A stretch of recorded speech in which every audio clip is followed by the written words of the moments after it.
예전에 존재했던 나라가 없어져 버린 일이 일어났습니다. 강하고 왕성해서 절대 쓰러지지 않을 것 같은 강대한 나라도 없어져 버리기도 했습니다. 이러한 일들이 우연히 일어난 것 같지만 오랜 세월이 지나서 그 시대를 연구한 사람들의 보고를 보면 그런 일들이 우연하게 일어난 사건이 아님을 알 수 있습니다. 한 나라가 망했다가 회복되는 과정을 볼 수 있는 안목이 있다면 지금 이 시대에 일어난 일들도 분별할 수 있는 안목이 생기게 될 것입니다. 북이스라엘은 아수르에 의해 멸망당했습니다. 북이스라엘은 분열 왕국이 시작된 주전 931년부터 죄악으로 점철된 역사를 이루었으며 하나님의 회개의 메시지를 무시하다 결국 아수르에 의해 주전 721년에 멸망당하고 말았습니다. 남유다는 바벨론에 의해 멸망당했습니다. 남왕국도 북이스라엘과 별다를 것이 없었습니다. 하나님은 그들에게도 많은 선지자들을 보내셔서 회개를 촉구했지만 듣지 않고 죄악의 길로 치달았습니다. 그 결과 그들도 주전 931년에 분열되어 주전 586년에 하나님이 사용하신 바벨론의 왕 느부갓네살에 의해 멸망당하고 포로로 잡혀가게 된 것입니다. 이스라엘 백성들이 바벨론의 포로에서 귀환합니다. 하나님은 예레미야 선지자를 통해 남왕국의 백성들이 바벨론의 포로로 잡혀가서 70년 동안 그 나라를 섬기게 될 것이며 본토는 그동안 폐허가 될 것이라고 예언하도록 하셨습니다.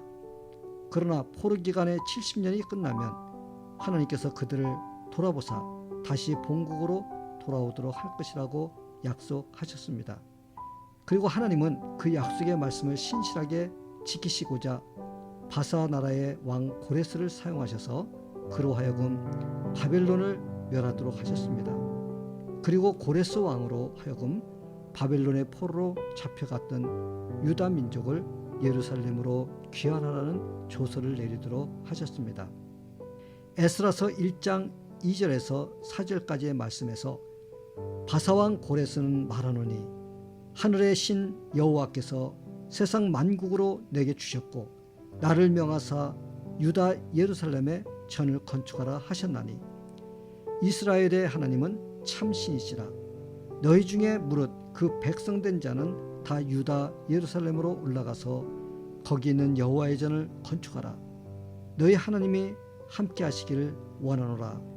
무릇 그 남아있는 백성이 어느 곳에 우거하든지 그곳 사람들이 마땅히 은과 금과 기타 물건과 짐승으로 도와주고 그 외에도 예루살렘 하나님의 전을 위하여 예물을 즐거이 드릴지니라고 증거를 합니다. 하나님은 단지 이스라엘의 하나님만이 아니라 온 우주를 다스리시는 분이심을 나타내 보여주십니다. 하나님이 하시고자 하시면 어떤 나라든 그리고 어떤 사람이든 사용하실 수 있는 분이십니다. 이사야서 45장 1절에서 여호와께서 그의 기름 부음을 받은 고레스에게 이같이 말씀하시되 내가 그의 오른손을 붙들고 그 앞에 열국을 항복하게 하며 내가 왕들의 허리를 풀어 그 앞에 문들을 열고 성문들이 닫히지 못하게 하리라고 하셨습니다. 그러므로 하나님은 약속하신 구원 계획을 이루시고자 이방 나라의 고레스 왕을 사용하시어 유다 민족이 자기 나라로 귀환하도록 하셨던 것입니다. 남왕국의 유다 민족이 처음으로 바벨론의 포로가 될 때는 주전 605년 느부갓네살 왕이 1차로 침략할 때였습니다. 이때 여호야김 왕과 다니엘과 세 친구 그리고 많은 지도자들이 잡혀갔습니다. 그리고 2차 포로로 잡혀갈 때는 주전 597년경에 느부갓네살 왕이 애굽으로 1차 원정 갔을 때입니다. 이때 에스겔 선지자와 여호야긴 왕 그리고 1만여 명이 포로로 잡혀갔습니다. 3차 포로로 잡혀갈 때는 주전 586년 남왕국이 완전히 멸망당할 때입니다. 그러기에 예레미야가 예언한 포로 기간의 70년은 느부갓네살이 1차로 침략한 주전 605년부터 바사국의 고레스 왕이 바벨론을 멸하고 이스라엘 백성들이 귀환하도록 칙령을 발표한 때까지입니다. 그리고 그때부터 바사 지역에 흩어져 살던 유다 포로들은 포로 생활을 청산하고 3차에 걸쳐 기환을 합니다. 제1차 기환은 주전 538년에 이루어졌습니다. 그러므로 예레미야가 예언하고 이사야 선지자가 예언한 말씀이 이루어진 것입니다. 제1차 포로 기환이 이루어집니다. 주전 538년에 이스라엘 백성들의 1차 포로 기환이 시작되는데 이때 총독 스룹바벨이 인수하여 귀환합니다. 이때 스룹바벨은 바사왕 고레스의 칙령에 의해 약탈당했던 성전의 모든 기물들을 도로 찾아 5만여 명의 유다인들을 인수하여 기환을 합니다. 그때 스룹바벨은 제사장 예수아와 더불어 힘을 모아 하나님의 단을 쌓고 성전 건축을 시작합니다. 그러나 가나안 거민들이 성전 짓는 일에 회방을 놓았습니다. 그로 인해 아닥사스다 왕이 성전 공사를 중단하라는 조서를 내림으로 주전 520년까지 중단이 되고 말았습니다. 그 후 16년 동안 성전 건축이 중단된 기간 동안 유다 백성들은 영적으로 나태해졌습니다.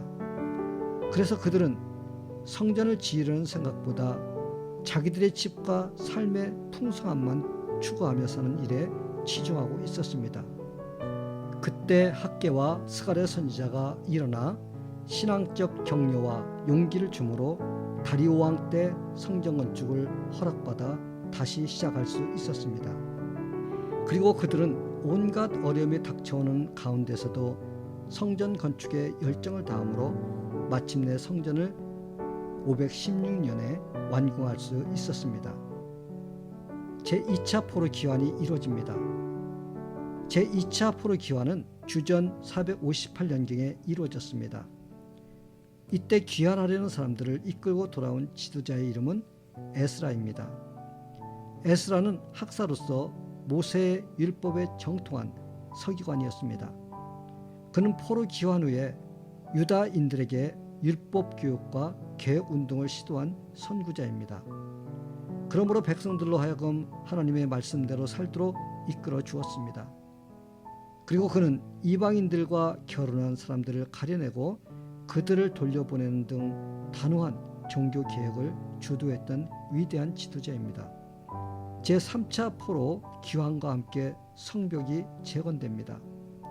제3차 포로 기환은 주전 444년경에 이루어졌는데 이때 기환을 인수한 지도자는 느헤미야입니다. 그는 바사왕 아닥사스다 1세의 통치 기간 중 술 맡은 관원장으로 있었던 사람입니다. 그런데 그 당시 바벨론 포로로부터 귀환한 유다 민족은 힘이 없어서 주변 이방인들에게 수모를 당하고 있었습니다. 바사 왕국에 있던 느헤미야가 그 소식을 들은 것입니다. 또한 느헤미야는 예루살렘 성벽이 무너졌다는 소식을 듣자 크게 슬퍼하며 금식 기도를 했습니다. 그리고 느헤미야는 자원하여 예루살렘의 총독으로 부임함으로 예루살렘 성벽을 재건하는 일에 직접 지휘를 합니다. 그는 에스라가 귀환한 지 13년 만에 3차로 귀환한 것입니다. 느헤미야는 산발락과 도비야, 아라비아인, 암몬인, 아스돗인들의 모의와 반대도 불구하고 52일 만에 성벽을 완성합니다. 그리고 영적 부흥을 일으킨 위대한 지도자입니다.